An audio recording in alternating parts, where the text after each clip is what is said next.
Itang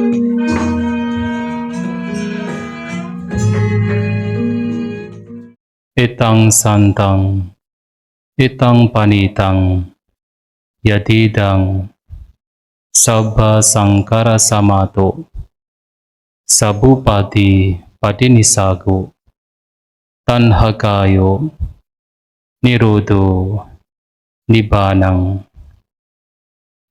Ini sungguh mendamaikan, sungguh luhur, yaitu tenangnya semua reaksi, ditinggalkannya semua kemelekatan, hancurnya nafsu keinginan, padamnya semua kotoran batin, nibbana. Yang saya hormati para rama-ramani, Bapak Ibu Saudara-saudari sekalian yang berbahagia, selamat malam semuanya. Terpujilah Sang Buddha, Namo Buddhaya. Malam hari ini adalah malam kedua saya mendapatkan kesempatan untuk berbagi dhamma, yang tentunya topik yang akan saya bawakan sudah di-share barangkali, yang tidak lain adalah berkenaan dengan cara memotong reaksi pikiran. Saya melihat di jadwal kertas terbalik. Harusnya kemarin adalah topik yang sekarang adalah topik yang kemarin. Tetapi di flyernya ternyata betul. Jadi adalah sekarang topik berkenaan dengan cara memotong reaksi pikiran. Seperti yang kita ketahui bahwasanya tujuan kita mempraktikkan Dhamma, tujuan utamanya adalah untuk melenyapkan pikiran-pikiran negatif, untuk melenyapkan pikiran-pikiran yang tidak bermanfaat atau kotoran batin. Karena itu semua adalah penyebab mengapa kita terus mengalami penderitaan, mengapa kita terus mengalami tumimba lahir. Sehingga ajaran Sang Buddha yang mengajak kita, mendorong kita untuk bisa terbebas dari tumimba lahir, maka kita pun diajak untuk mempraktikkan Dhamma demi lenyapnya kotoran batin. Dan kalau kita perhatikan, kotoran batin yang memang berakar dari 3 akar kotoran batin, yaitu keserakahan, kebencian, dan juga ketidaktahuan, tidak tahu mana yang baik, mana yang buruk. Semua itu dapat kita lihat dalam pikiran kita, dan biasanya berupa reaksi pikiran. Artinya ketika batin kita bereaksi, apakah bereaksi berpikir tentang yang lampau, ataupun yang akan datang, berpikir-pikir, bahkan termasuk berpikir-pikir tentang yang sekarang. Ketika pikiran kita bereaksi, disitulah kita menemukan ada banyak sekali kotoran batin. Itulah kenapa pada saat kita bermeditasi, ajakannya adalah kembali ke sini dan sekarang. Ajakannya adalah kembali kepada objek meditasi, tenangkan pikiran.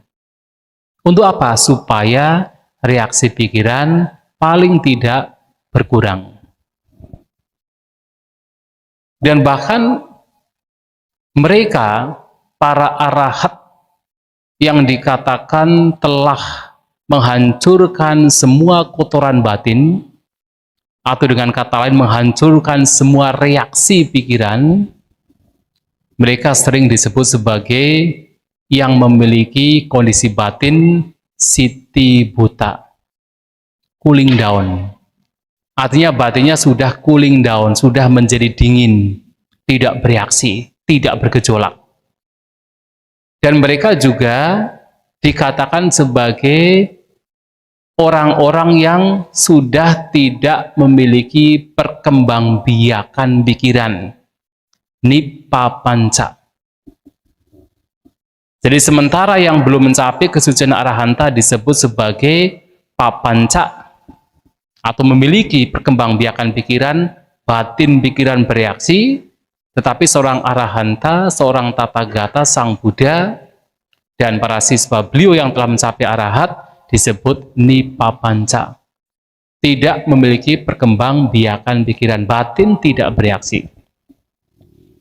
Dan bahkan nibbana itu sendiri yang menjadi tujuan dalam mempraktikkan dhamma, nama lain dari nibbana juga disebut sebagai sabba sangkara samata yang tadi telah disebutkan. Redamnya, tenangnya semua sangkara. Yang di sini adalah tenangnya, redamnya semua reaksi pikiran. Oleh sebab itu, kalau kita memperhatikan batin kita, segala bentuk kotoran batin yang muncul dalam batin kita adalah berupa reaksi pikiran. Jadi ketika batin kita bereaksi, pikiran kita itu bergejolak, disitulah berbagai macam kotoran batin sebenarnya ada.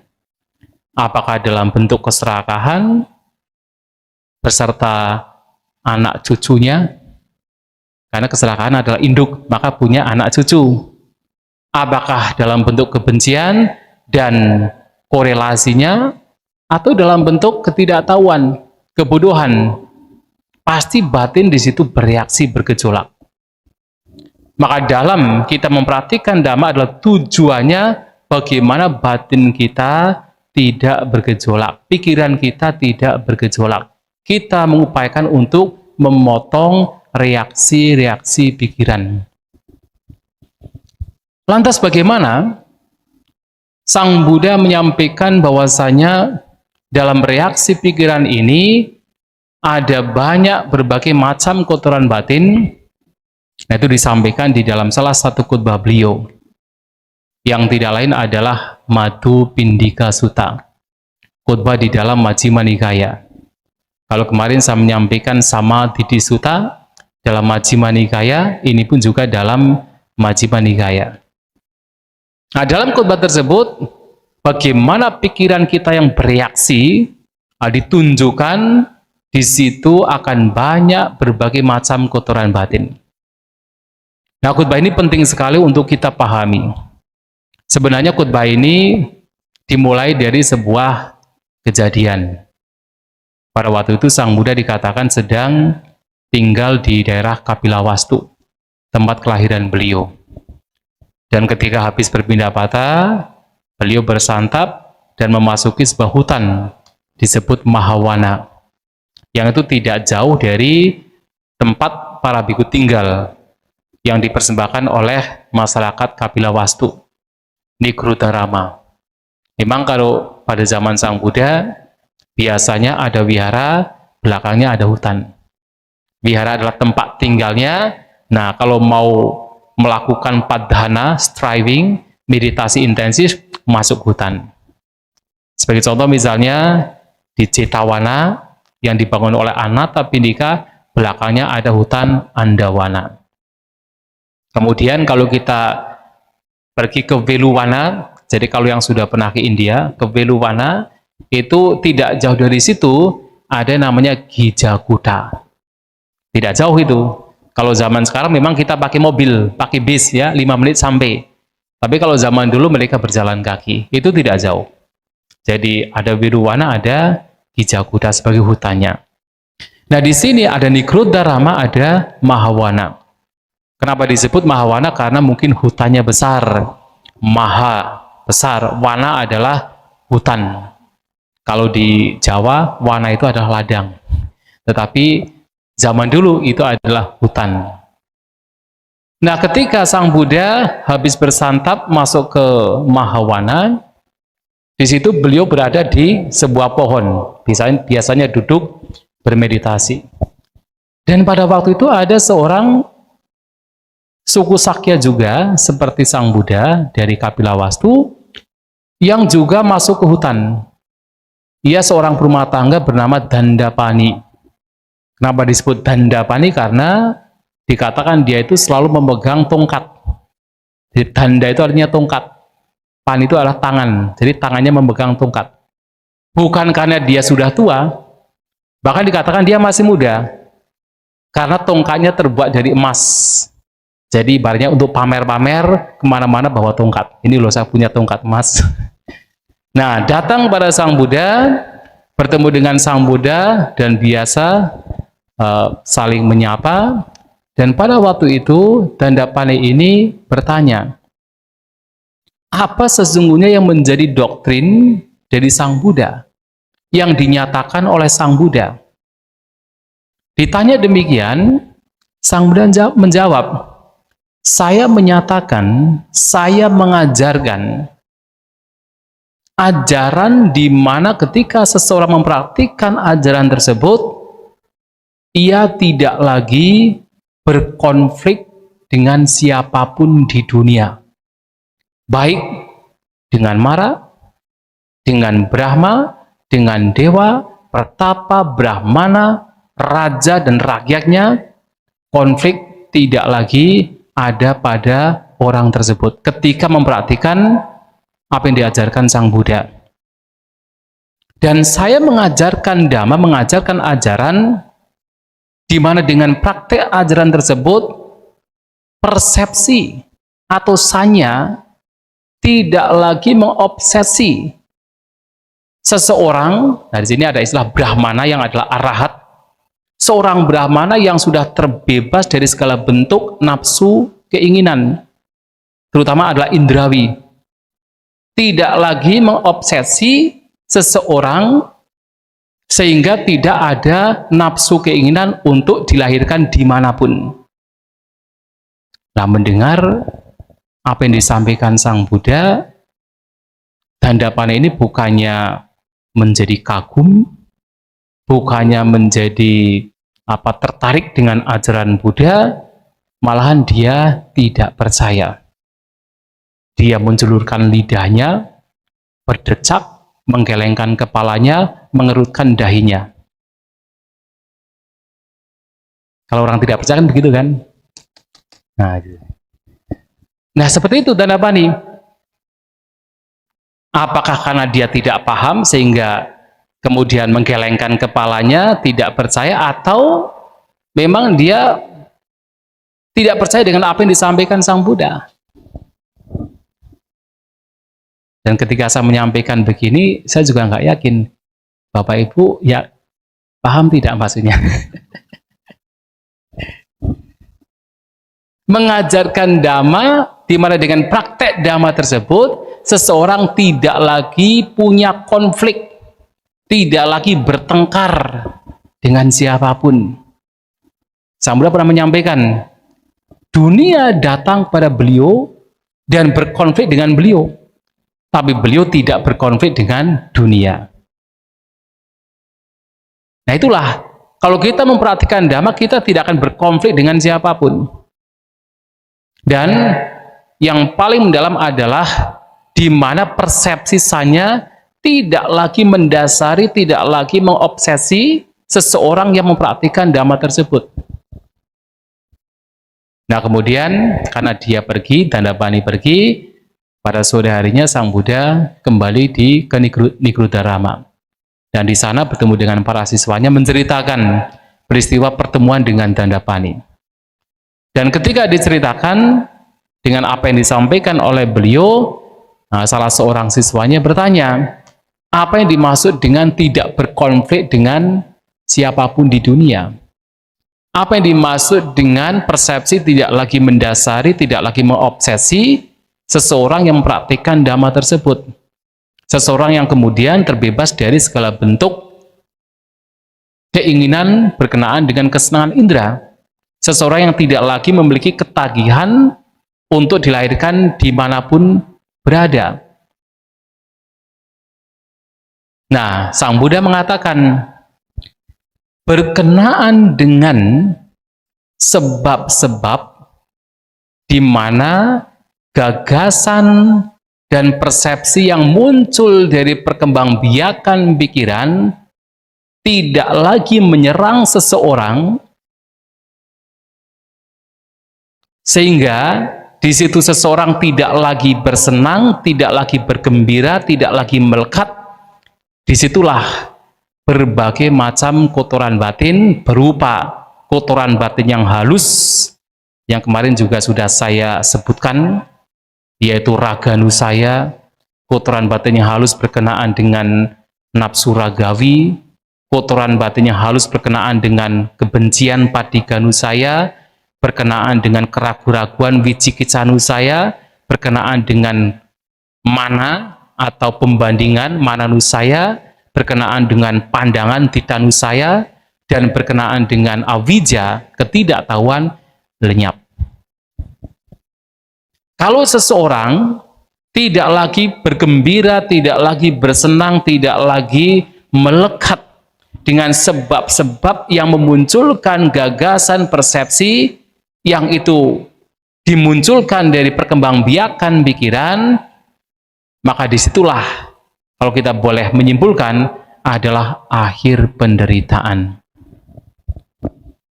Nah, ketika dijawab demikian, Sang Buddha kembali ke kuti. Nah, para siswanya tidak paham maksudnya apa ini. Tidak sempat bertanya, kemudian Sang Buddha sudah kembali ke kutinya. Lantas mereka berpikir, kira-kira siapa di antara para siswa Sang Buddha yang akan mampu untuk menjelaskan apa yang disampaikan oleh Sang Buddha secara singkat, dijelaskan dengan detail. Maka mereka pergi ke Bhante Mahakaccana. Karena Bhante Mahakaccana adalah siswa yang terunggul, yang bisa menjelaskan pernyataan yang singkat menjadi detail. Maka mereka datang ke sana meminta petunjuk, penjelasan dari Bhante Mahakaccana. Awalnya Bhante Mahakaccana tidak mau, dengan alasan kenapa sudah bertemu dengan Sang Buddha yang menjadi sumber dhamma, tidak langsung ditanyakan, malahan tanya ke saya. Ibaratnya kalau ada seseorang yang ingin mencari hati kayu, sudah menemukan batang kayu besar, dalamnya ada hatinya, dilewati malahan mengambil cabang dengan daunnya. Nah, akan tetapi kemudian Bhante Mahakaccana tetap memberikan penjelasan. Nah, penjelasannya adalah berkenaan dengan proses pikiran. Yang mana proses pikiran di sini muncul dari ketika mata melihat objek, bentuk, telinga mendengarkan suara, hidung membawahi bebauan, lidah merasakan rasa, jasmani merasakan sentuhan, dan pikiran memiliki objek-objek pikiran. Nah, dari situ nanti akan memunculkan papanca atau perkembangbiakan pikiran, yang itu adalah reaksi pikiran. Yang tadi, sebab-sebab yang memunculkan papanca ini, jangan kita melekati, jangan kita bergembira, jangan kita bersenang. Ketika ada kelekatan di sana, ketika ada kegembiraan di sana, ketika ada kesenangan di sana, disitulah penderitaan muncul, disitulah konflik muncul, pertengkaran muncul. Maka bagaimana tidak melekatinya, tidak bergembira? Nah, pertanyaannya adalah, apa sebab-sebab yang memunculkan papanca sanya sangka, gagasan persepsi yang muncul karena perkembangbiakan pikiran? Adalah, satu contohnya ketika berbicara mata melihat bentuk. Apa yang terjadi? Cakun cak padi cak rupe cak upajati caku winyanang. Ketika ada mata dan bentuk, maka di situ akan muncul kesadaran mata. Pasti. Tinang sanggati paso, ketika ketiganya ini berkumpul, ada mata, ada bentuk, ada kesadaran mata, maka di situ akan muncul kontak, pasa. Pasal paccaya vedana. Dengan adanya kontak sebagai kondisi, maka muncul perasaan. Sampai di sini bisa memahami? Pelan-pelan ya. Lantas, yang vedeti tang sanjanati, apa yang seseorang rasakan, itu yang kemudian dia persepsikan, dia kenali. Kalau kita punya perasaan, kita merasakan sesuatu, maka kita akan mengenali sesuatu. Itu adalah sanya, persepsi. Nah, apa yang seseorang persepsikan, yang seseorang kenali, itu yang ia pikirkan. Yang sanjanati tang vitaketi. Ketika ada sanya, persepsi, apa yang dikenali, itu yang kemudian menjadi bentuk pikiran, vitaka muncul. Nah, sekarang yang menjadi masalah adalah yang vitaketi tang papacenti. Apa yang seseorang pikirkan, itu yang kemudian dia akan berpikir berulang-ulang, dikembangbiakkan. Jadi pikirannya berkembang biak. Dan mengasosiasikan, mengkorelasikan dengan pengalaman lampau yang akan datang dan sekarang. Ketika ada pikiran, kemudian pikirannya berkembang biak, kemudian dikorelasikan dengan pengalaman-pengalaman yang lampau, yang akan datang, yang sekarang, sehingga di situ akan menjadi ruwet. Dan itulah papanca, dan disitulah berbagai macam kotoran batin muncul. Maka yang harus diantisipasi sebelum akan muncul perkembangbiakan pikiran, yang di situ nanti akan ada konflik, ada pertengkaran, ada kotoran batin berbagai macam. Nah, penyebab-penyebab yang memunculkan papanca ini, perkembangbiakan pikiran ini atau reaksi pikiran ini, itu yang kita mengupayakan untuk tidak melekati, tidak bersenang di sana, tidak bergembira di sana. Kalau tidak melekati di sana, tidak akan sampai kepada papanca. Kalau tidak kemudian bergembira, bersenang di sana, maka tidak sampai pada papanca. Tidak sampai pikiran menjadi berkembang biak. Yang menjadikan pikiran kita berkembang biak, kenapa? Kita membiarkan pikiran kita itu melekat dengan sebab-sebab yang memunculkan papanca. Sebabnya apa? Tadi telah disampaikan. Ada mata, ada bentuk, ada kesadaran mata. Kemudian muncul kontak. Kemudian muncul perasaan, muncul persepsi, muncul pikiran. Ini adalah sebab-sebabnya. Dan kalau kita mulai melekat, bergembira, bersendang di sebab-sebab ini, nah disitulah perkembangbiakan pikiran akan muncul, dan di situ berbagai macam kotoran batin akan muncul, reaksi pikiran akan muncul. Maka di dalam perkembangbiakan pikiran ini atau papanca ini dikatakan ada 3 hal yang biasanya muncul, yaitu apa? Tanha, mana, didik. Nafsu keinginan akan muncul di dalam perkembangbiakan pikiran. Pembandingan akan muncul, membanding-bandingkan saya dengan orang lain. Kemudian berbagai macam pandangan yang salah, yang tidak benar, itu akan muncul. Nafsu keinginan muncul, pembandingan muncul, berbagai macam pandangan salah itu muncul ketika papanca itu berada di sana. Dan itu semua adalah kotoran batin. Maka bagaimana sebab-sebab yang memunculkan papanca ini, kita harus mengupayakan untuk mengantisipasi, melihat, agar kita tidak melekat di sana. Lantas bagaimana?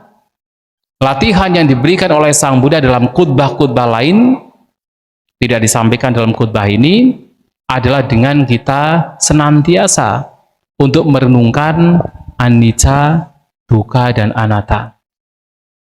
Melihat bahwasanya apapun fenomena yang menjadi penyebab memunculkan perkembangbiakan pikiran ini, reaksi pikiran ini, dilihat sebagai tidak kekal. Mata tidak kekal, tidak bisa dipertahankan. Bentuk juga tidak bisa dipertahankan, tidak kekal. Kalau seseorang mampu melihat itu semua tidak kekal, menjadi kokoh, maka kelekatan juga akan semakin memudar. Mengapa kita melekat dengan bentuk?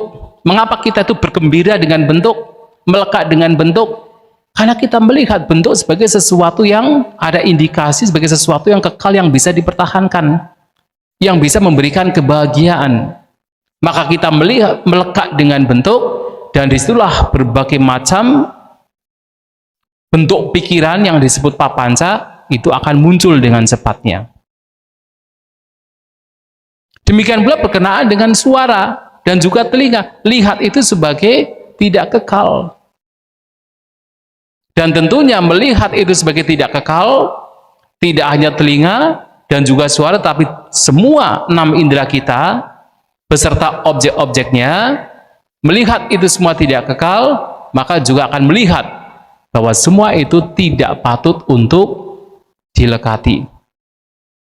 Karena begitu kelekatan di sana muncul, pasti akan muncul penderitaan, muncul duka.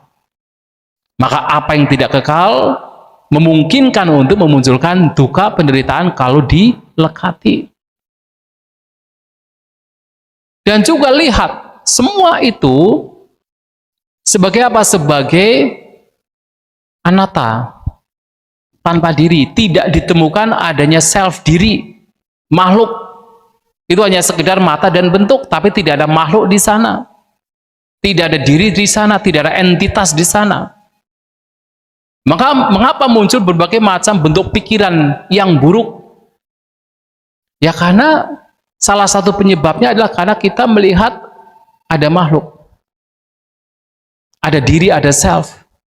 Contohnya apa? Melihat seseorang muncul kebencian. Kenapa benci? Karena ada persepsi, ada makhluk di sana, ada entitas di sana, ada diri di sana, termasuk ada diri di sini. Diriku diinjak-injak, diriku tidak dihargai, dia menginjak diriku, ada diri lainnya menginjak diriku. Ada persepsi demikian. Persepsi adanya atta, adanya self. Dan itu yang memunculkan berbagai macam bentuk penderitaan. Nah, tetapi kalau kemudian pemahaman perenungan anicca, dukkha, dan anatta ini diulang-ulang dikokohkan, itu disebut sebagai anicca sanya, anatta sanya, diulang-ulang dikokohkan, maka setiap kali mulai muncul bentuk pikiran yang buruk, ketika ada persepsi anicca, dukkha, dan anatta, itu akan menjadi meredam. Yang tadinya bereaksi menjadi tidak bereaksi, menjadi tenang. Dan itulah kenapa Sang Buddha memberikan latihan kepada seorang pengembara bernama Bahya Darujiriya. Dite ditamatang bawisati, sute sutamatang bawisati, mute mutamatang bawisati, winyate winyatamatang bawisati. Di dalam melihat, latih itu hanya sekadar pengalaman melihat. Artinya tidak ada bumbu. Ini milikku, ini aku, ini diriku, yang memunculkan berbagai macam reaksi pikiran, yang memunculkan berbagai macam kotoran batin. Nah, melatih batin yang demikian tentunya didasarkan pada kebijaksanaan. Mengapa? Di dalam melihat dilatih bahwa itu hanya sekadar pengalaman melihat, karena tahu bahwasanya apapun hal yang berkenaan dengan melihat semuanya adalah tidak kekal, semuanya berubah. Ketika kemudian ada kelekatan di sana, muncul penderitaan. Ditambah lagi, di dalam pengalaman melihat tidak ditemukan adanya diri, adanya self, hanya sekadar pengalaman. Melihat anicca, dukkha, dan anatta, nah seseorang batinnya akan menjadi semakin mereda. Artinya reaksi pikiran akan semakin mereda. Tidak hanya di dalam melihat, termasuk di dalam mendengar. Sute sutamatang bawisati. Di dalam mendengar juga lihat, latih itu hanya sekadar pengalaman mendengar semata. Tidak lebih dari itu. Tidak berpikir-pikir sebagai ini milikku, ini aku, ini diriku. Termasuk di dalam pengalaman kita membaui, merasakan, bersentuhan juga sama, sekadar pengalaman. Mute mutamatang bawisati. Dan pada akhirnya bahkan ketika kita berpikir, itu pun juga baik untuk dilatih, itu pun hanya sekadar pengalaman berpikir. Tapi kalau kita sudah bereaksi, kita tidak mau dengan pikiran yang muncul, atau kita menyukai dengan pikiran yang muncul, kita sudah terlibat di sana, itu sudah terseret di sana, maka disitulah penderitaan akan muncul. Ya, termasuk pada saat kita bermeditasi. Saat bermeditasi, pikiran kita kacau, muncul kecewa, muncul ketidaksukaan, merasa pesimis dengan meditasinya. Kenapa? Karena bereaksi. Karena tidak mau melihat keberadaan bahwa itulah pikiran, itu pun hanya sekedar pikiran semata, tidak lebih dari itu. Tapi kalau kemudian sudah memunculkan ketidaksukaan dengan pikiran ini, ya disitulah kemudian muncul penderitaan, kekecewaan. Dan ketika mendapatkan ketenangan kemudian dilekati, mungkin pada saat itu belum ada penderitaan. Tapi begitu ketenangan itu lenyap, mulailah muncul penderitaan. Maka di dalam kita bermeditasi, melihat apapun pengalaman yang kita lihat itu sebagai sekadar pengalaman, dan batin diupayakan, diusahakan dalam latihan tersebut tidak terseret oleh suka maupun tidak suka. Maka ada para guru meditasi yang mengajarkan kesadaran pasif. Passive awareness, kesadaran pasif. Artinya melihat objek sekadar sebagai objek tanpa menjustifikasi, tanpa menghakimi. Melihat itu dengan kesukaan atau tidak suka. Kalau sudah ada suka dan tidak suka, disitulah reaksi batin muncul. Maka di dalam Mahasatiparana Sutta, selain kita harus punya semangat, punya perhatian, dan punya sampajana, kebijaksanaan, berkenaan dengan anicca, dukkha, dan anatta, kita pun juga harus memiliki satu kualitas. Vinaya loke abhijja domanasang. Meninggalkan abhijja domanasang di dunia, atau di setiap pengalaman. Abhijja adalah keserakahan, domanasang adalah kebencian. Dengan kata yang sederhana, meninggalkan suka dan tidak suka terhadap apapun pengalaman yang muncul. Batin menjadi seimbang. Nah, itu latihannya. Saat kita melihat bentuk dengan mata, yang di situ tentu ada kesadaran mata, mendengar suara dengan telinga, membaui bebauan dengan hidung, merasakan dengan lidah, bersentuhan dengan tubuh, dan berpikir dengan pikiran. Kita membawa batin untuk tidak melekat di sana, sekedar menyadari, melihat itu sebagaimana adanya, yatta butang pajanati, tetapi itu semua muncul dari kebijaksanaan. Melihat itu semua dari anicca, dukkha, dan anatta. Lantas, tidak hanya itu, tetapi juga ketika berbicara asa, kontak. Kalau tadi kan baru kesadaran mata, telinga, dan seterusnya. Kontak juga sama, yang menjadi penyebab yang nantinya membawa kepada perkembangbiakan pikiran atau reaksi pikiran. Itu juga bagaimana kita tidak bergembira, tidak bersenang, dan tidak melekat di dalam apapun kontak, apapun sentuhan. Sentuhan tidak hanya jasmani. Sentuhan adalah mata melihat objek, di situ ada sentuhan. Telinga mendengar suara, ada sentuhan juga. Nah, kalau kita melihat bahwa semua keberadaan dari pengalaman kita berupa pasa, berupa sentuhan, sebagai juga anicca, dukkha dan anatta yang tidak layak untuk dilekati, maka batin juga akan menjadi semakin tenang.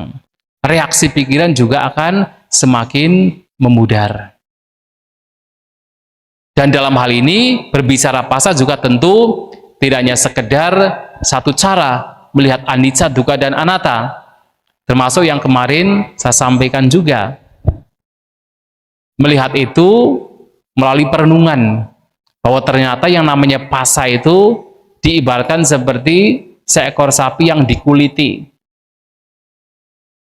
Yang ketika sapi tersebut yang sudah dikuliti berada di lantai, semua binatang yang di lantai akan menyerbu dia.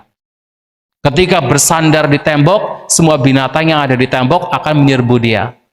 Ketika berada di air, semua binatang air juga akan menyerbu dia, menyerang dia. Artinya, apapun bentuk sentuhan pada hakikatnya adalah penderitaan, duka. Dan itu juga menjadi perenungan supaya tidak melekat dengan pasa yang sedang sekarang terjadi dan juga tidak mencari sentuhan-sentuhan yang lain. Karena melihat itu semua adalah bagian dari penderitaan. Nah, itu juga patut untuk kita renungkan supaya tidak membawa kepada papanca. Tapi tentu itu semua adalah latihan. Karena takutnya seperti kemarin, ini kok ajaran Buddha pesimis ya. Ya memang kalau kita melihat demikian, memang ajaran Buddha itu sangat berbeda. Sangat berbeda dari ajaran-ajaran yang ada pada waktu itu. Bahkan zaman sekarang pun juga berbeda sekali. Jadi kotoran batin yang dari yang paling kasar sampai yang paling halus itu juga harus dilihat. Sampai yang seperti itu yang secara umum di masyarakat itu bukan masalah, itu hal yang wajar, fenomena yang wajar, bukan sebagai masalah, tetapi di dalam Dhamma itu pun juga menjadi penyebab berbagai macam kotoran batin dan pada akhirnya penderitaan. Dan kemudian tidak hanya pasa, kalau memang kemudian sudah terlanjur sampai kepada vedana atau perasaan, ya kita bisa merenungkan perasaan. Dalam hal ini tentunya dari awal sampai ini kita membutuhkan sati sampajanya. Harus ada perhatian untuk mengenali, waspada dengan diri kita, memperhatikan objek, kemudian juga memperhatikan kesadaran, memperhatikan sentuhan, termasuk adalah memperhatikan perasaan yang muncul. Yang mana perasaan di sini ketika muncul diperhatikan dan juga diimbangi dengan sampajanya, kebijaksanaan. Yang di sini salah satunya adalah melihat itu sebagai anicca, dukkha, dan anatta. Sebagai tidak kekal, sebagai yang membawa kepada duka penderitaan ketika dilekati, dan sebagai bukan diri, bukan makhluk, bukan self.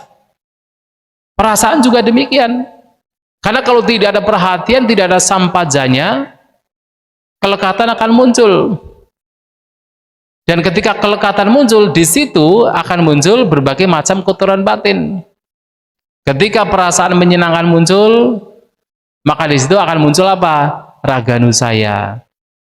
Jadi kotoran batin yang halus, bahkan yang kasar, yang berkenaan dengan nafsu ragawi. Mengingini, melekatinya, ingin mendapatkan, ketika itu yang muncul perasaan yang menyenangkan. Begitu ada perasaan yang tidak menyenangkan, kalau tidak ada perhatian, tidak ada kebijaksanaan, maka akan muncul kotoran batin berupa patiganusaya. Adalah kebencian, ketidaksukaan, penolakan, geram, tidak mau. Patiganusaya. Bahkan ketika muncul perasaan yang netral, yang biasa-biasa, itu pun juga memunculkan kotoran batin. Avijanusaya. Kotoran batin berkenaan dengan ketidaktahuan. Tidak tahu bahwa ini pun juga tidak kekal. Ini pun juga bisa membawa penderitaan. Ini pun juga bukan sebagai makhluk, sebagai entitas. Tidak akan muncul pengetahuan demikian. Yang muncul adalah ketanpa pengetahuan atau avijja. Ketika ada perasaan yang netral. Nah, oleh sebab itu, perhatian kebijaksanaan itu harus dimunculkan, disertakan ketika sudah masuk ke dalam perasaan.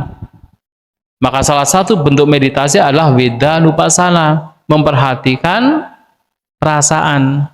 Supaya apa? Supaya kotoran batin yang akan muncul bersama dengan perasaan itu tidak muncul. Dan bahkan menarik sekali Sang Buddha menyampaikan, di dalam perasaan yang menyenangkan, di situ akan muncul kotoran batin yang tadi disebut raganusaya atau nafsu ragawi.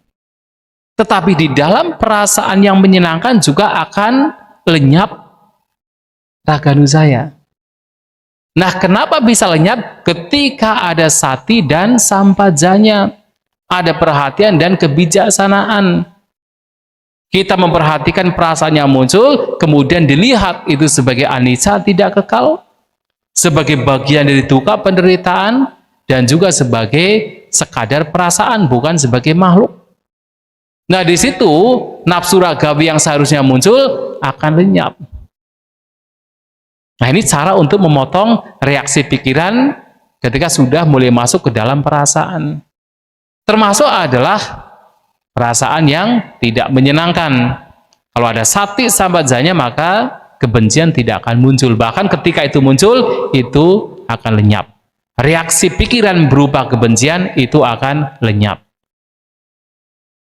Dan ketika ada perasaan yang netral, yang sebenarnya ada avijja, ketidaktahuan, ketika di situ dimunculkan pemahaman ketidakkekalan, penderitaan, dan juga anatta, maka di situ ada pengetahuan. Jadi bukan avijja, tetapi yang muncul adalah vijja, pengetahuan. Nah, ini juga menjadi salah satu cara untuk bisa menenangkan reaksi pikiran dengan kita memperhatikan perasaan. Dan bahkan kemudian ketika sampai kepada sanya persepsi, apa yang dikenali. Nah, apa yang dikenali di sini, wah, banyak sekali kotoran batin yang bisa muncul. Karena di dalam persepsi itu ada persepsi yang baik, ada persepsi yang tidak baik. Persepsi yang tidak baik, salah satunya adalah tadi persepsi tentang adanya diri. Dan itu kuat sekali. Kita manusia itu sangat-sangat kuat sekali untuk memegang persepsi, untuk menciptakan persepsi bahwa ada sesuatu yang kekal, bahwa ada sebuah diri itu sangat kuat. Nah, disitulah kalau tidak ada perhatian, tidak ada kebijaksanaan, ini akan semakin kuat. Contohnya apa? Misalnya Anda bertemu dengan seseorang. Ketika awal bertemu, orang tersebut mengucapkan kata-kata yang kasar, kata-kata yang menyakitkan, yang tidak menyenangkan. Kalau tidak disadari, Anda akan menciptakan, membangun sebuah persepsi. Ada makhluk, ada diri, ada seseorang yang tidak beretika. Sehingga setiap kali mendengar nama si dia, langsung pikirannya muncul, dia orang tidak baik. Ketika ada orang berdiskusi tentang dia, muncul pikiran, dia tidak baik. Bahkan ketika muncul nama dalam pikiran tentang dia, dia tidak baik. Kita membangun sebuah persepsi ada sesuatu yang kekal, yaitu seseorang yang tidak baik. Sehingga Wajar kalau kemudian ketika orang benci kemudian sampai bertahun-tahun tidak mau hilang, sampai meninggal tidak mau hilang. Kenapa? Persepsi kekekalan, termasuk persepsi ada self, ada diri. Padahal kalau kita mau melihat realitas, orang yang kita anggap sebagai orang yang tidak baik, dari awal dia mengucapkan kata-kata kasar, dia itu sudah mengalami perubahan yang tidak terhitung. Betul tidak? Sudah mengalami perubahan yang tidak terhitung. Mungkin ketika kita berpikir, oh dia tidak baik, padahal dia sekarang sedang meditasi. Oh dia buruk, padahal dia sekarang sedang berdana. Tapi persepsi yang kita bangun, ada seseorang yang kekal, yang dikatakan sebagai tidak baik. Dan itulah yang kemudian memunculkan berbagai macam bentuk pikiran yang buruk. Nah, oleh sebab itu, untuk bisa memotong reaksi pikiran demikian, pikiran-pikiran buruk demikian, itulah kenapa kita membutuhkan perhatian dan kebijaksanaan. Kita melihat ke dalam batin kita, ketika persepsi itu muncul, kita lihat, kemudian kita renungkan ketidakkekalan, anicca. Merenungkan bahwa tidak ada yang disebut sebagai makhluk, hanya sekedar fenomena yang terus mengalami perubahan. Sehingga apa? Persepsi demikian lambat laun juga akan semakin kuat. Artinya persepsi yang baik, persepsi tentang anicca, tentang anatta akan semakin kuat, dan batin akan menjadi semakin tenang. Reaksi pikiran tidak akan berkembang. Nah, itu yang kita butuhkan. Nah, persepsi-persepsi yang buruk, yang sebenarnya itu adalah tidak kekal, dianggap kekal, yang sebenarnya adalah membawa duka, dianggap membawa kebahagiaan, yang sebenarnya adalah tanpa diri, dianggap sebagai diri, itu yang harus kita lenyapkan. Diganti dengan persepsi ketidakkekalan. Persepsi bahwa ada duka penderitaan. Dan persepsi bahwa yang ada adalah anatta, tanpa diri, tanpa self. Memang sulit, tetapi itulah yang diajarkan Sang Buddha. Kalau gampang semua orang sudah mencapai arahat. Tapi itulah, kita memahami demikian, itu sudah luar biasa sebenarnya. Karena memang sesuatu yang bahkan di dalam teori saja itu sulit. Apalagi di dalam kita membawa batin kita untuk mengarah kepada apa yang kita pahami, itu jauh lebih sulit. Tetapi ini sudah menjadi langkah bagi kita untuk mengenal Dhamma dengan lebih baik. Nyasanya. Kemudian pitaka juga sama. Ketika muncul pikiran, apakah pikiran senang, tidak senang, pikiran yang netral, itu juga dilihat sebagai apa? Anicca, dukkha, dan anatta. Nah, Sang Buddha memberikan sebuah penjelasan di dalam Indriya Bhavana Sutta. Ketika mata melihat objek, nah biasanya akan muncul 3 jenis pikiran. Manapang, amanapang, manapa-manapang. Pikiran senang, tidak senang, dan pikiran yang netral. Yang itu tentu muncul dari perasaan senang, tidak senang, dan juga netral. Ketika muncul demikian, baik untuk direnungkan bahwa apapun bentuk pikiran yang muncul, itu adalah sangkata, polarika, padicca samuppanna. Sifatnya berkondisi, sifatnya kasar, dan kemunculannya bersebab. Yang kalau kita lihat ke dalam lagi adalah untuk melihat bahwa apapun bentuk pikiran yang muncul, itu adalah tidak kekal, itu adalah dukkha, itu adalah anatta. Nah, merenungkan demikian, maka akan muncul pengalaman yang lain. Etang santang, etang panitang, yadidang upeka. Ini mendamaikan, ini luhur, yang tidak lain adalah upeka, batin menjadi seimbang. Artinya tidak bereaksi. ketika melihat bentuk-bentuk pikiran ini sebagai anicca, dukkha, dan anatta, batin menjadi seimbang, batin tidak bereaksi. Nah, ini juga apa yang disampaikan oleh Sang Buddha. Lantas bagaimana kalau sudah terlanjur menjadi papanca, batin sudah berkembang biak? Bahkan ketika batin sudah berkembang biak sekalipun, sudah bereaksi sekalipun, ketika kita hidup berkesadaran, kita memunculkan perhatian, dan di sana disertakan kebijaksanaan, itu pun juga akan menjadi redam, menjadi tenang. Tetapi walaupun sudah tenang, sudah redam, nanti akan muncul lagi. Sampai hanya ketika orang telah terbebaskan dari segala bentuk kotoran batin, memang batinnya sudah tidak bereaksi lagi. Sabha sangkara samata, sudah tidak berkembang biak menjadi nippapanca, dan itu adalah seorang arahanta. Akan tetapi dalam proses semua itu juga menjadi sebuah latihan bagi kita, latihan bagaimana membawa batin menjadi tenang. Apapun caranya, bagaimana batin menjadi tenang, tentunya cara-cara yang telah dianjurkan oleh Sang Buddha, memunculkan perhatian, memunculkan kebijaksanaan, mengupayakan dengan semangat yang nanti membawa kepada batin yang lebih seimbang, lebih damai, lebih tenang, dan batin yang tidak bereaktif. Kemudian baru beberapa saat bereaksi lagi, nggak apa-apa, latih lagi untuk menjadi tenang. Dan itulah dalam praktek vipassana juga demikian.